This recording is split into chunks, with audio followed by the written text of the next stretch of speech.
Ravina. And I'm Layla. Welcome back to our channel, Elementary My Dear, where we make nutrition science easy for you to digest. Today we're going to talk about the top foods you should never eat. Be sure to hit that subscribe button so you never miss one of our videos. Top foods you should never eat, at least according to our nutritionist friends over at TikTok. I'm on TikTok and I think that the algorithm knows. These people care about nutrition. And I get a lot of really great videos and then I get some that are less good. Today we're going to react to some of these videos and the theme is foods you should never eat or foods you should avoid. So here are some products that I believe do more harm than good in the body and I try not to consume.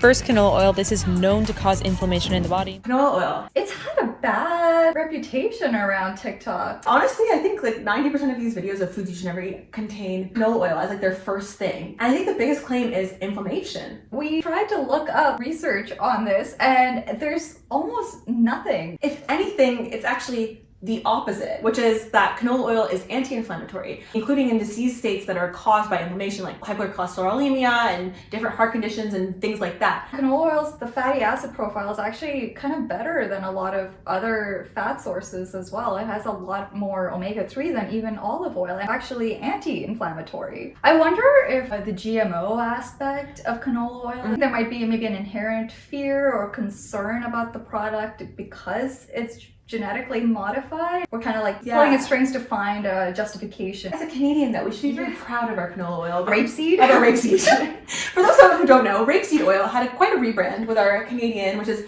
canola, which is can for Canada, and then ola for oil.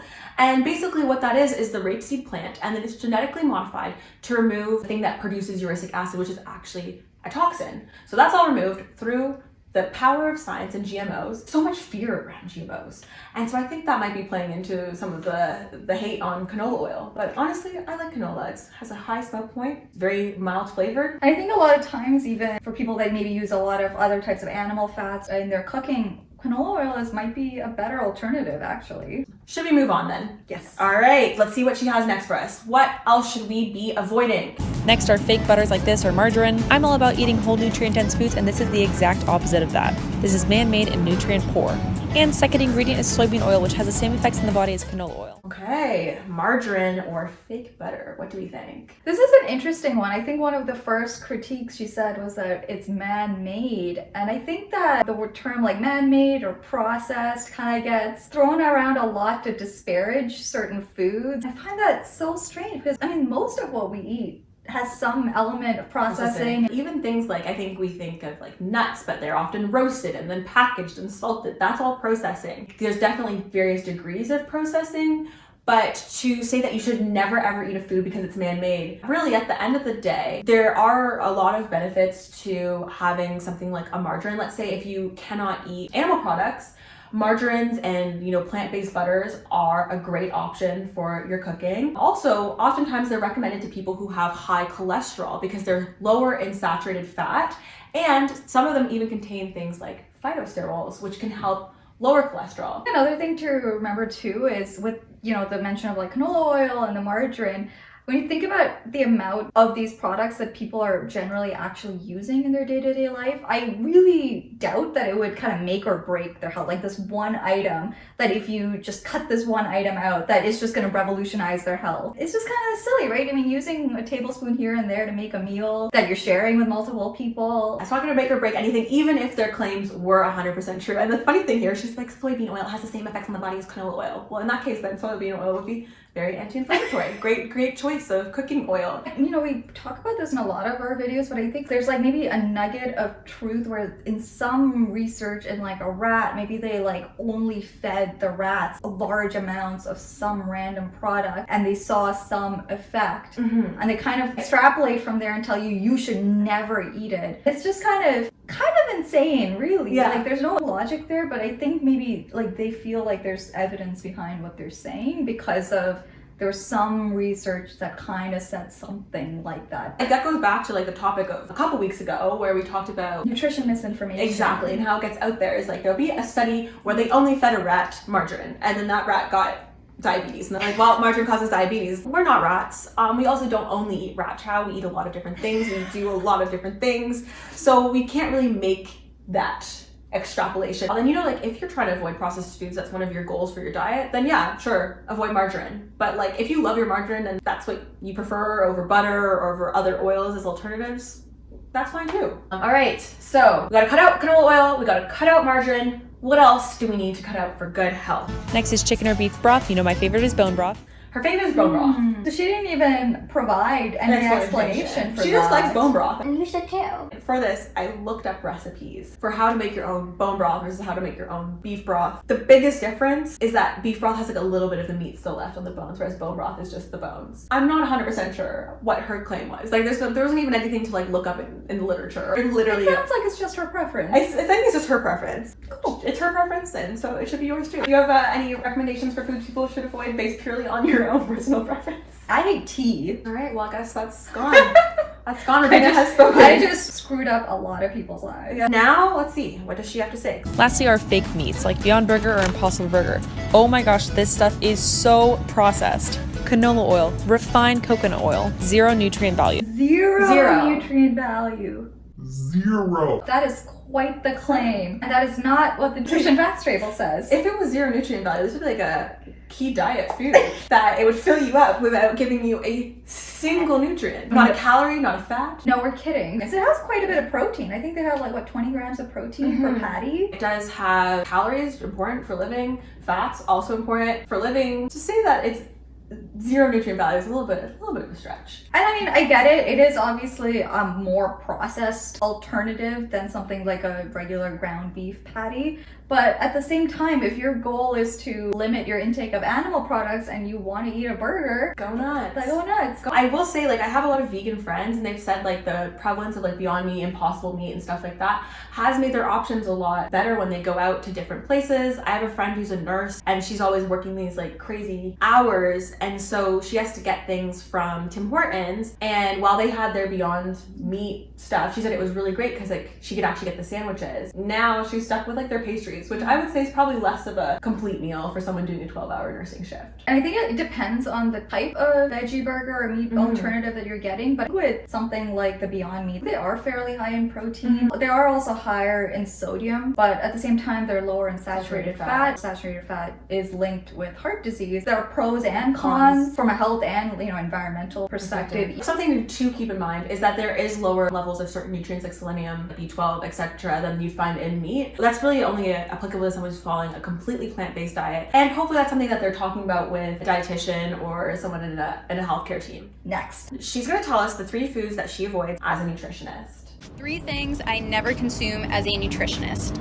First is butters made with hydrogenated oils such as canola oil or soybean oil. These oils are super inflammatory. My go-to is grass-fed butter like the brand Kerrygold. There we go again with the canola oil hate and like the margarine hate train. Canola oil, great option. In fact, in humans, shows to be very anti-inflammatory. Margarine, there are plenty of cases where actually margarine might be the better option for people. I mean, I imagine grass-fed butter is probably more expensive. Oh too. my god, the Kerrygold ones, like the half pound, they're like $7. Margarine's really cheap compared to butter. For how much you're using and the cost benefit analysis, from a health perspective, financial perspective, I don't know if that's the better swap. Second is processed carbs, especially from brands such as the one shown here. They oftentimes have added sugars and suspect ingredients. My go-to brand is Bread Seriously.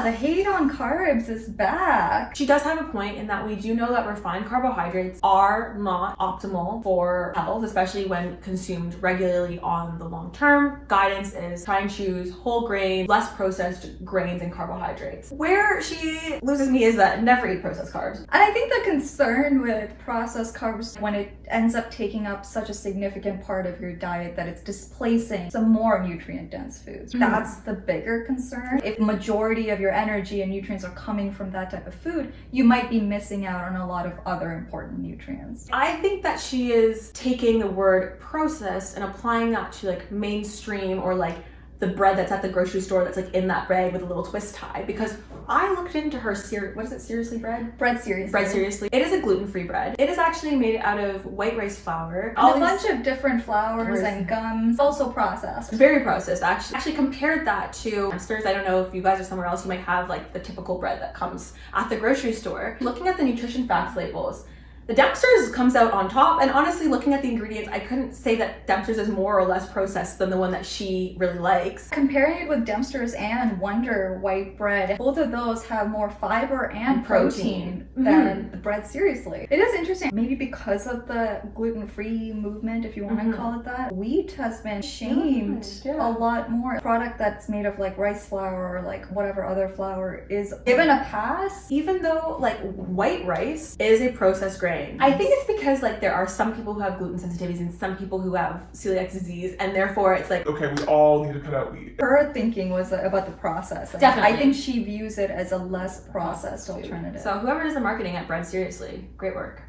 Last but not least, fake meat. These products are highly processed and not nearly as good for you as organic grass-fed meat. And the irony of like all these products that have been mostly the target demographic are people that are intentionally choosing a plant-based alternative, and they're saying like, oh, avoid those, just eat the animal. It's like, gotta be thinking about your target audience here. Yeah. If they're trying to avoid animal products, this advice is not useful. If you do want alternatives to fake meats, like let's say eating less processed food is one of your goals, or you're really relying on fake meats because you don't know what else you can have, we have tofus, tempeh, seitan, beans, legumes. Those are all great options if you were wanting to avoid Beyond Meats, Impossible Meats, fake meats. This lady, her claims were like crazy. These are two foods you've probably never heard of avoiding. We're told to avoid inflammatory foods. Well, guess what?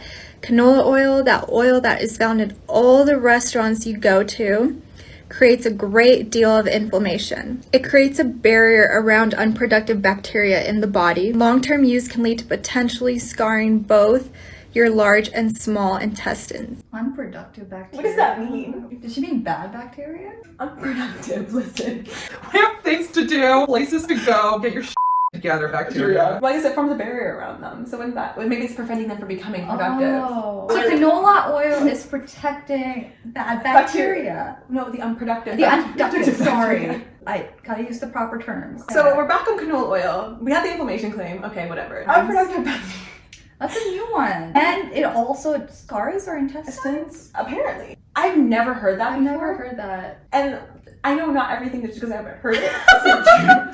You know what? That's our hot take. If we haven't heard of it, it doesn't exist. It's not true. No. Overall, to say unproductive bacteria doesn't mean anything, and forming a shield around it doesn't mean anything. No one's out here like drinking gallons of canola oil. Yeah. And then scarring your intestines. So what is a scar? A scar forms when there is some kind of damage to a tissue. So scarring both your small and large intestine would mean that canola oil would have to create some form of damage. Oils often are used as like laxatives and like soothing. Soothe, even like on like topically. Sometimes like you put oil on your skin to like help heal things. Granted, skin is obviously different than like the insides of your digestive system. I'm just having a hard time understanding the mechanism here. Yeah. So just to be clear, there is not a single piece of evidence that has ever shown, ever. I'm gonna say confidently, like I'm not able to go through all the literature that's ever been done, but like ever. And if whoever wants to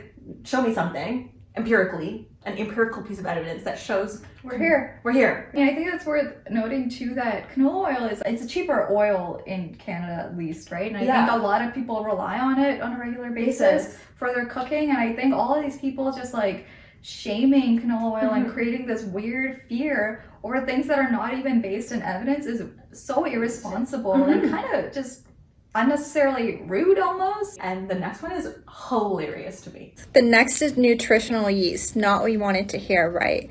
Nutritional yeast contains glutamic acid, which is highly irritating to the intestinal lining. It can contribute to intestinal tract disorders and eventually worsen conditions such as celiac. The amino acids? Yes, glutamate. So I think anything with the word acid at the end is very scary. Yeah. But from a science perspective, it's just a certain type of molecule. An acid is something that can impart a positive ion. Exactly. That just means it has like a hydrogen just chilling. The thing with glutamic acid, it's amino acid. Part of protein. Really, every time you eat protein, a complete protein, you're getting glutamic acid. Every single time. Celiac disease is an autoimmune condition. Glutamic acid does not cause celiac disease, and I can very much tell you the only thing to worsen celiac disease is both like, you know, your body changing and gluten. That's it. And there's no gluten in nutritional yeast. There might be cross-contamination, so check the label. but most of the time there's no gluten.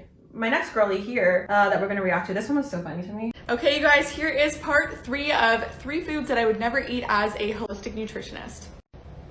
The first one is juicy jumbo hot dogs. Now, don't get me wrong, I love eating hot dogs sometimes. However, these ones here are made from conventional and factory farm beef, where the animals are fed genetically modified grains and the living conditions inside the barn aren't very great. The ingredients also include genetically modified corn syrup and cornstarch, which can cause bloating for people, and it can also spike your blood sugar. My go-to are 100% grass-fed and pasture-raised beef hot dogs that don't contain any preservatives, no sugar, and you can usually find them at health food stores. Spiking your blood sugar. A hot dog is never gonna spike your blood sugar. In a hot dog, there is protein, there is fat, and many other things. So, and the amount of, like, you're not eating it, but eating the sweet. Yeah. Like, so it's not gonna spike your blood sugar. Also, get rid of these hot dogs for 100% grass-fed beef hot dogs. I'm really wondering what the impact is on the nutrition. There's something to be said from an ethics standpoint. Yeah, she did touch on like the environmental piece and like the animal welfare piece. I'm not actually sure about the living conditions of grass-fed animals. Beyond what they're eating, I don't know what their living conditions are, but if it is better, then certainly that's a valid reason for making that swap. From a health perspective, I'm not convinced that that would do anything. I think she's like nitpicking certain ingredients and then assuming what the effect is going to be, but you know, we don't eat single ingredients one at a time. We're eating, you know, a bunch of ingredients together, and every unique composition of ingredients is gonna have a unique effect on your blood sugar. In this form, I really doubt that we'll see blood sugar spikes. And another thing is, like, you brought this up for one of the other points, but like the pack of hot dogs isn't that expensive. That's what I was gonna say. Like, I think like a running theme with all of these TikToks and the swaps that they're suggesting is like the amount of privilege these people have to be able to spend whatever percent extra on their groceries on a regular basis, which most people can't. Are you really gonna spend like that much extra money on things that aren't better for you? And like, honestly, from a health perspective, I would say, you know, hot dogs, they are highly processed meat. We do know that processed meats have been linked to certain disease states. It's not like if you eat them once you're gonna get them, but they should be limited in consumption. But a 100% grass-fed beef one isn't going to make a difference. It's still a processed meat. A processed meat is a processed meat is a processed meat is a processed meat. This next one has me heated. I'm ready for it. All right. The next one is Ben & Jerry's half-baked ice cream. I know it tastes delicious, however, it contains some of the top allergens, so gluten, dairy, eggs, and soy. Especially if you suffer from gut issues, eating conventional dairy, gluten, eggs, and sugar is super inflammatory and can make your digestive issues worse. It can cause a lot of inflammation. When I'm wanting a sweet treat, sometimes I'll actually make my own ice cream out of frozen bananas, coconut milk, cacao, maple syrup, or raw honey. Or you can also go to the store and there are a ton of coconut milk based ice creams that contain coconut sugar or maple syrup, honey. So unrefined sugar is basically what you want. Where do we start? I think the allergens, because that's the first thing she said. Let's talk about the allergens. Ben & Jerry's out. Ice cream out because it contains allergens. But what if I'm not allergic to any of those things, Layla? You can't eat it. Because a bunch of people are allergic to it? No, I can't eat it? As I think those foods like wheat, dairy, whatever, come up very, very often. If you're not allergic to it, then go off. And I will tell you, I have a sensitivity to dairy, and that does not stop me. Ben & Jerry's half-baked. Small price to pay. For my friends who have like allergies, and my other lactose intolerant friends, that's a decision for you to make. To be fair, the coconut-based ice creams are actually pretty delicious. But also people were allergic to coconut. And then she said, this is the most egregious part. Wait, I already forgot. Oh, the banana-based ice cream. Instead of eating ice cream, have banana ice cream. And that hurt me in my soul. You know what? I've tried this. I have tried it. I'll admit it. I've tried the whole frozen banana, put a little maple syrup and like whatever. It does not hit the spot. It's good. I like it. I mean, it's but like, it's not ice cream. It's like a smoothie almost. It literally is a smoothie. It is a smoothie. You're on the couch Friday night. You're like, oh, we're watching something on TV. Let me get some ice cream. Oh, gotta pull out the blender. Gotta get like frozen bananas. Put them in. Add the honey. Add the blah blah blah. Put these things. And you have to like eat it super quickly. It like melts and then it starts like tasting like weird banana flavor. And it's not the same thing. It is not the same as ice cream. It's not the same thing as ice cream. Also, just like the time, I'm too lazy. Ain't nobody got time for that. I don't have time for that. And I have to clean the blender. And then clean the blender, and it's worse. It does not hit the spot. If you like blended bananas, go off. Do it up. If you like that and want to eat it, that is amazing. I think the issue we have is more the suggestion that is a reasonable swap for ice cream. We're all interested in nutrition here. Ice cream, probably not an everyday food. It is high in sugar, high in fat, high in all these different things. So is coconut ice cream. For most people, having large quantities of ice cream on a regular basis, probably not the best thing for your health. Having a large quantity of coconut-based ice cream is probably not great for your health either. And ice cream, I guess it's bananas, but even like anything in too large of a quantity is not great. And she also said she added to her ice cream, she added honey or maple syrup. Those types of sweeteners, they have a health halo around them compared to something like regular like table sugar. Things like maple syrup, if you really break it down, it might have slightly higher amounts of some nutrients, but really the quantities that you're eating them, it makes no difference whatsoever. Maple syrup and honey are seen as natural, whereas sugar is not, but sugar comes from plants. It comes from either a beet or it comes from sugarcane. And the last food is Quest bars. So, 21 grams of protein, 4 grams of net carbs, 1 gram of sugar, and 14 grams of fiber. Sounds great, right? But when you start to take a look at the ingredients, you will find that there is sucralose, which is an artificial sweetener, which can cause digestive issues. Same with erythritol, which comes from corn, usually genetically modified corn, which isn't great. And then it actually causes a lot of digestive upset for people. So people will get gassy from it. They will get super bloated. I also don't like that the protein source is coming from whey protein. Again, it can be super inflammatory for people with gut issues, especially because it's not coming from grass-fed and pasture-raised cows. If I am in need of a high protein snack, I will just make a quick smoothie. The protein powder that I use is grass-fed beef collagen protein. It tastes delicious. It's by ATP Labs. Or if I want an actual bar, I will eat Midday Squares. They're actually from Montreal, Quebec, Canada, and they contain a ton of superfoods, and I believe it's like 10 grams of protein for a bar. So you mentioned sucralose and erythritol. In large quantities, both of those have been shown to cause digestive distress in people. If you are eating this Quest bar and you're having gastrointestinal issues, don't eat them. Her swap out was, I go for a smoothie. Well, a lot of people choose these bars, first and foremost, they're on the go. So but like literally on the go. I think sometimes people pretend smoothies are on the go. And like, I mean, I guess you could have a cup in your car. It's not the same thing. A smoothie is like a 20-minute affair. Yeah. Shall we talk about her hate on whey protein as the resident protein expert? Well, okay. Let her have it. Disclaimer, let her have it. I work for a protein company. We use whey protein. So maybe I'm biased towards whey protein. However, I work for a medical nutrition company. So we use whey protein for our products because whey protein has been shown time and time again to be the best stimulator of protein synthesis. And that's why people eat protein, is so that you can have more protein for your body to build all the proteins it needs, including muscles. Collagen, which we talked about in one of our videos, some interesting research about it, but collagen is a not complete protein, a non-complete protein. What research shows is when you have incomplete proteins that don't have all those essential amino acids, your body's like, well, can't build this, what am I even gonna do? And it just kind of gets rid of it, and it does not use it efficiently. So her hate for whey protein is not founded in science. It's founded in like marketing, because I feel like collagen's gotten this like fun little whatever, and it also comes from cows. Like you said before, I think the idea of swapping a bar for a smoothie, I think that might be missing like the value that you get from a bar. And to say you should never eat this? Yeah. So let's talk about that. All of these TikToks, their tagline or the title or whatever was foods that you should never eat. Let's talk about just that idea in and of itself, like the idea of never eating a particular type of food.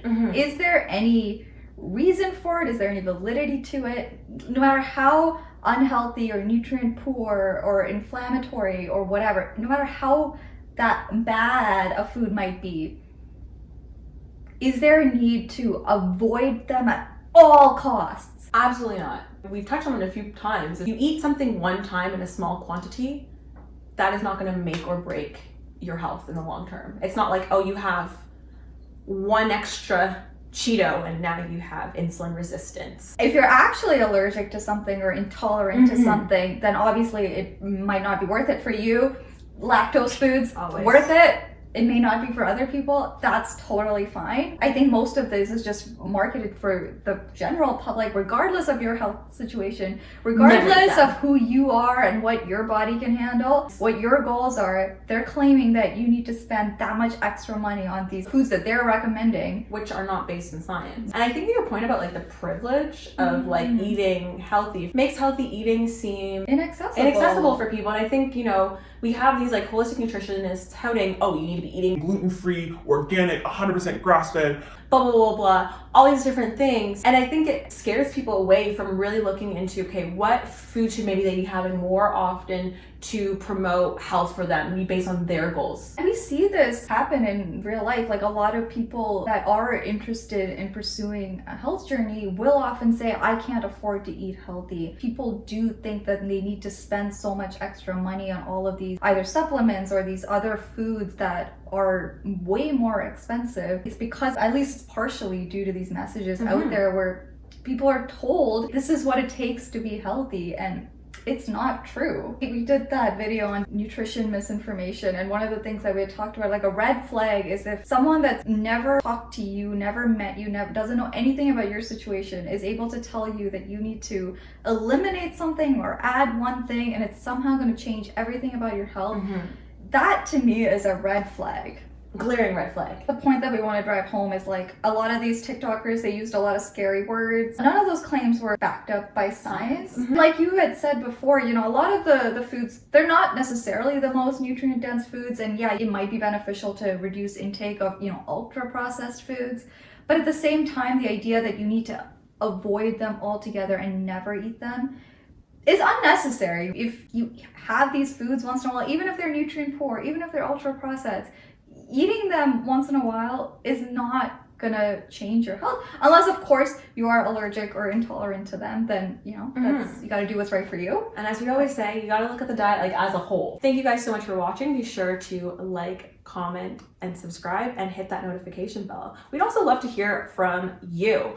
Put a comment down below on something that a nutrition TikToker has told you to avoid. Follow us on our Instagram and our TikTok. Thank you for watching. Bye.